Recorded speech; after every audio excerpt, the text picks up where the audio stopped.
Welcome to the Kung Fu Mama Show!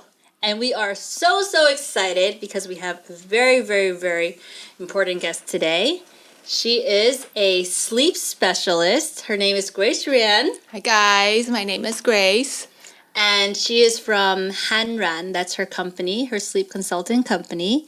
And she was inspired because she has a almost 3 years old son and was inspired through the difficulty she had with sleep to become a sleep specialist. So can you tell us a little bit more about how you became a sleep specialist? Of course. My son Hudson, when he was 6 months old, he was the worst sleeper ever.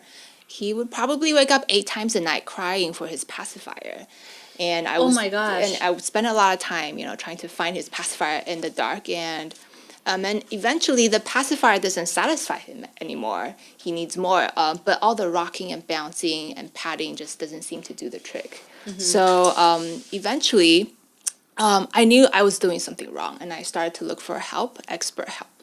And I found sleep training, and it totally changed my life. It totally transformed Hudson's sleep. And now he sleeps like a champ, and he naps really well during the day too. Oh, wow. That's amazing. We're so excited to be here today because I'm going to have a baby soon. Show us your belly. Ta-da! It's pretty big now. How many months are you? Right now I am 5.5 months. Yeah, so it's exciting. We'll see how it goes. It's going to be a wild ride. But because we did so poorly with Kali in the sleep department, now she's already like toddler and having sleep deprivation, we'd like to figure out what is the best way to get her into the right sleep routine right when she's a newborn, right when she's out of the womb. Right, of course. But you can absolutely start now. Because right now your body secretes cortisol, which is an awake hormone, and melatonin, which is your sleepy hormone. So those hormones goes into your baby as well. Oh my so gosh. Your baby already knows that there is a difference between day and night because your body secretes different kinds of hormones, and she gets all that as well. So the more regular you sleep right now, the more regular your baby are getting those hormones right now. So, oh my gosh, that's like genius. Okay, no, we're not going to go run out to 101 in the middle of the night anymore to see the fireworks. Oh my gosh, okay, amazing. Right, okay, so I could give you some tips on newborns. Okay, please. The biggest one that I didn't know myself when I had Hudson is you need to pay attention to your baby's awake time. So I have different moms telling me, oh, my newborn has been up for 6 hours and he is not sleepy. And I go, 6 hours? That's more appropriate for a 3-year-old or a 2.5-year-old. And a baby's already, like a newborn is already doing that, right? And of course that baby is cranky and fussy and crying and having a hard time to fall asleep because he's been awake for too long. So when you have a newborn, on that first week or two, your baby can be awake for roughly 30 to 45 minutes tops, right? So close your eyes and think about what you're going to do during that 30 to 45 minutes. Okay, he's going to wake up, so you're probably going to breastfeed him, right? That's going to be probably, 10, 15 minutes each side. That's 30 minutes already. And then you still need to burp him, change his diaper, and then put your baby down for a nap, right? So when for your newborn, when he's up, he's only going to take a feed, get a diaper change, and then he's going to take a nap right after.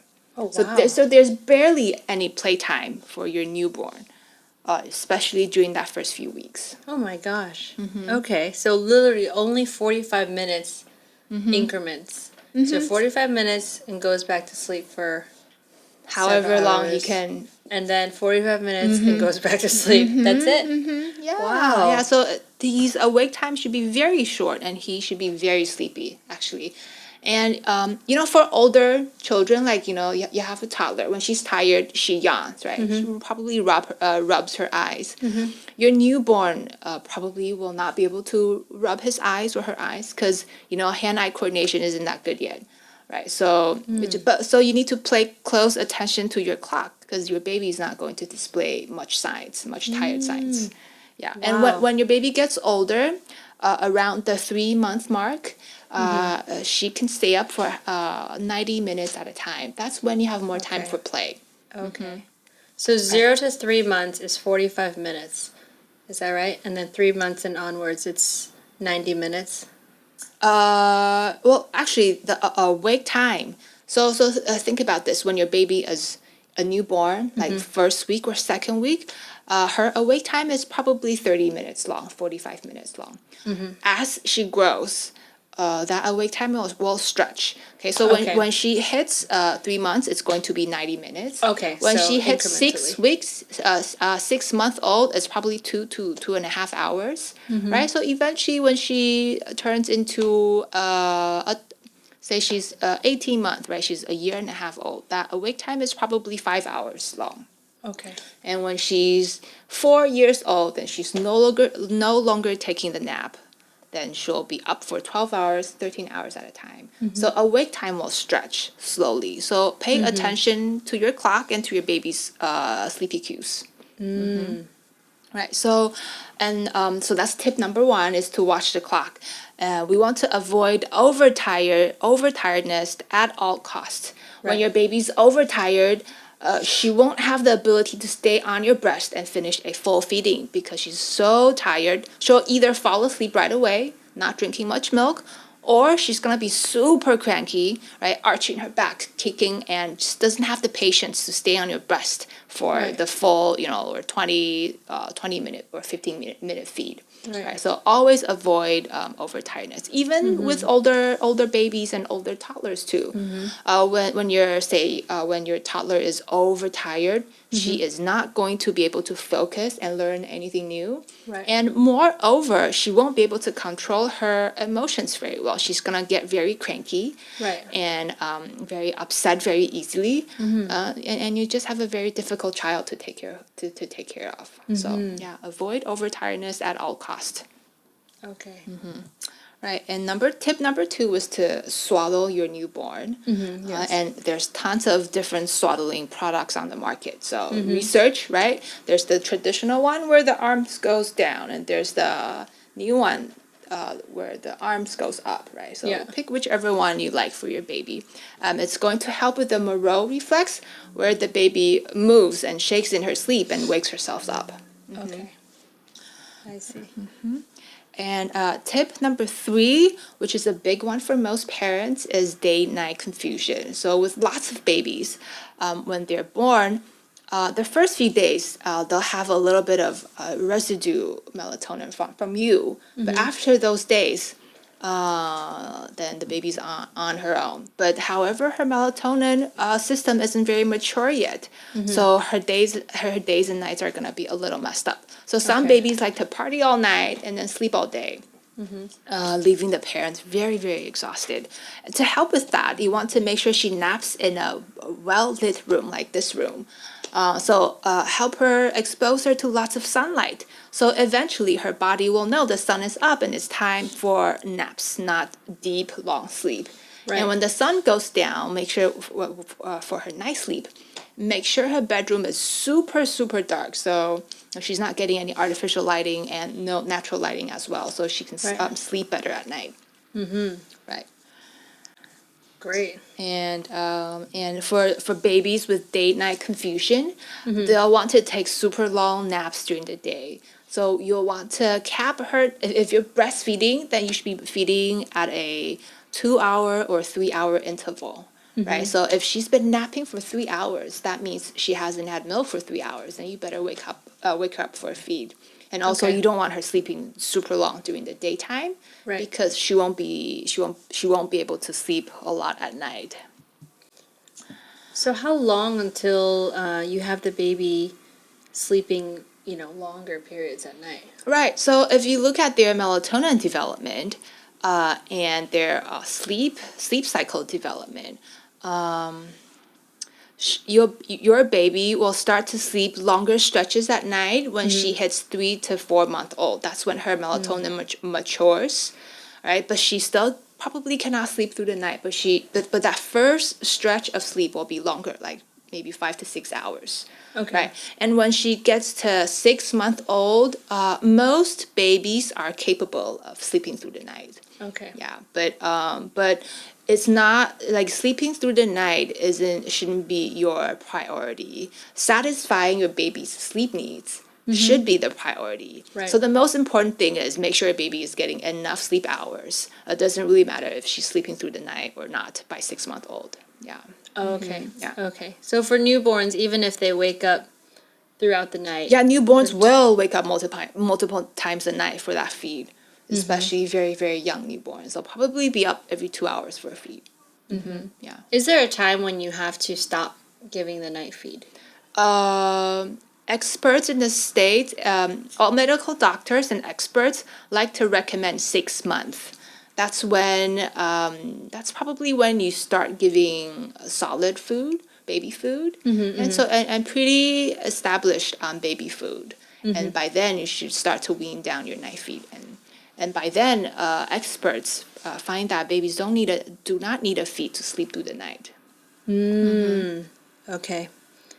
That's helpful.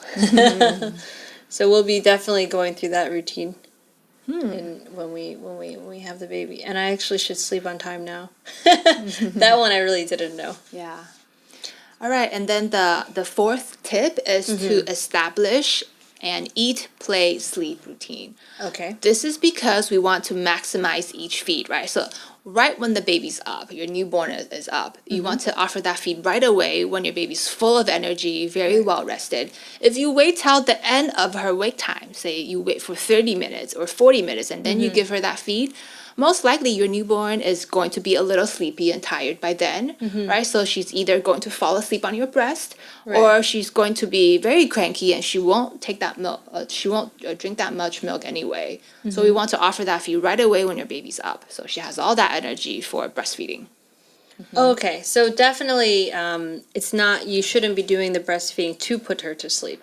Right, so that's also why we want to do eat, play, then sleep. Yeah, we want to put a little bit of gap between breastfeeding and sleep. Okay. And in order to put the baby to sleep, you would still have to. Yeah, for newborns, do you whatever it takes. Them or sing to them or... There's something called the fourth trimester. Scientists believe that because we walk upright with our feet instead of on all fours, so our pelvis shrink in size over time. So our babies cannot be too big because it won't be our baby won't be able to come out. So doctors believe that all of human babies are born premature. So think about baby horse. When they're born, they can pretty much walk right away, and in a couple of hours they can run really fast. How about humans? In comparison, human babies are very fragile when they're born. So that's why scientists and doctors think that all of human babies are born prematurely, and hence there is something called the fourth trimester. That's from 0 month to 3 months old, and this is when you should really baby and pamper your baby. Just respond to all her needs. If she needs to be rocked to sleep, it's all right. If she needs some patting to sleep, it's fine. We can work on her habits later on. Okay, I see. So be very, very gentle with your newborn. Yeah. All right. So tip number 5 is white noise. So we can buy white noise machines on Amazon, or there are so many different apps with white noise in your phone, right? So just if you're using white noise, make sure it can play all night long for 12, 13 hours. Make sure it's on all night. So some babies, if you turn off that white noise machine in the middle of the night, the baby might wake up. So if you choose to use a white noise machine, have it on the entire night. Its main function is to block out outside noises like traffic or birds chirping early in the morning, neighbors' dog barking, or you cooking or cleaning in the kitchen, right? Is to block out that outside noise. Do you have any preference or any recommendations in terms of having the newborn sleep in the same room as the parents, or sleeping co-sleeping? So according to AAP, the American Academy of Pediatricians, they, for safety reasons, you should sleep with your baby until she's 6 months old. And then you can also do up to 1 year old. Then you can move your baby to a different room. And when it comes to where the baby is going to sleep, the doctors recommend cribs or bassinets or a pack and play like that one. So a separate sleeping surface.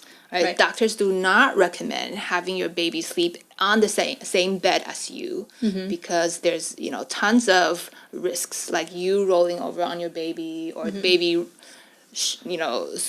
probably rolling over and then falling between the bed and the wall, or getting stuck under the blanket. The pillow is also very soft and is a suffocation risk. So always have your she's up. So always have your baby sleeping on a different surface than you. Okay. Great, especially for SIDS. Yes. Yeah. Okay, so tip number 6 is have a bedtime routine. So for your newborn, it's probably going to look like a bath. Right. A bath, a bottle, and then in the bed she goes. When she's older and can sit, then you can start doing stories, bedtime stories. Yeah. Okay, so again, the routine helps the baby's brain and body relax and unwind, and it signals the brain that it's sleepy time. It's time for a long stretch of sleep, so get ready for that. So it signals the body and the brain. For the newborn, the milk routine would be different, though, than, say, the toddler. Yeah, there's no milk in a toddler's bedtime routine. Right. So then you still feed the toddler before... Just much earlier. Not so close to bedtime. I mean, the newborn. The newborn, you could. It depends on how old your baby is, and it really depends on different families. But yeah, you must have a feed in your bedtime routine. So put your baby to sleep on a full tummy. Okay. Definitely. Okay, awesome. So that was really informative for newborn sleep. We're definitely going to use those tips when the baby comes out, and I'm going to go to sleep early.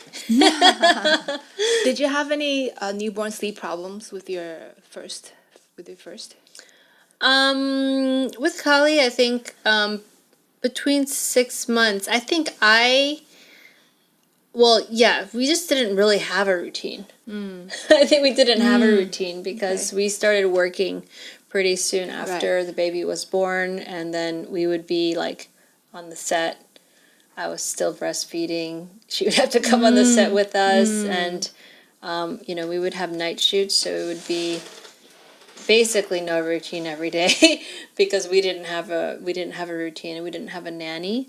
So I think the biggest struggle was even to develop any type of routine when we don't even have the ability to put that routine into place. It must be so difficult for you guys. Yeah. So let me talk about routine for a little bit. When your baby hits 3 to 4 months old, she's going to start to understand cause and effect. So she's going to know, if I smile at mommy is also going to smile, right? Or if I cry really loudly, mommy's going to come and pick me up, right? So cause and effect. So, which means your baby likes to predict the outcome, right? And if whatever she predicts does happen, she's going to feel very safe. And that's why routines are so important, right? So when you're giving her a bath, she knows the next step is bath or, book. Milk or book or whichever, right? So, and then and when that does happen, she's going to feel very safe. Yeah. So hence, do a routine. It's very important for kids. Yes. We should have listened to that. We'll try for the next baby. I think, it's really, totally on us in terms of being able to put that into our schedule. Yeah, and I think also another problem was I breastfed until 1.5. Oh, that's great. Yeah. But I also still gave her night feeds well after 6 months.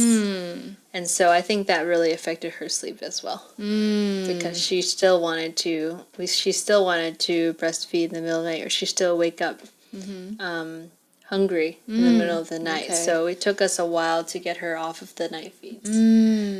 I can't remember when, but I'd say probably around 1 or something until she was off. That's okay. Off the night feeds. That's okay. And also it just seemed convenient because we also did close sleeping as well. So she did sleep with us for some point, and we actually were very unroutine in that we tried several different methods, but it was more like we had trouble to keep on those methods. And then we also traveled from Taiwan to Manila to several different places. So each time we moved, her sleep would be off again. So in that respect, I don't know, is there any way around that if we are with traveling? Stick to your routine as much as possible, even when you're traveling. Yeah, so because when you travel, there's a lot of stimulation, and there's a lot of everything's new, right? So that's very exciting to the kids, but also very tiring. When you travel, your schedule is probably very packed and intense, right? So even more, you need that bedtime routine, or whichever routine throughout the day. Like some people have a morning routine and a nap routine and a bedtime routine, and some people have a song they sing before they eat, or like a song they sing before they take a bath, right?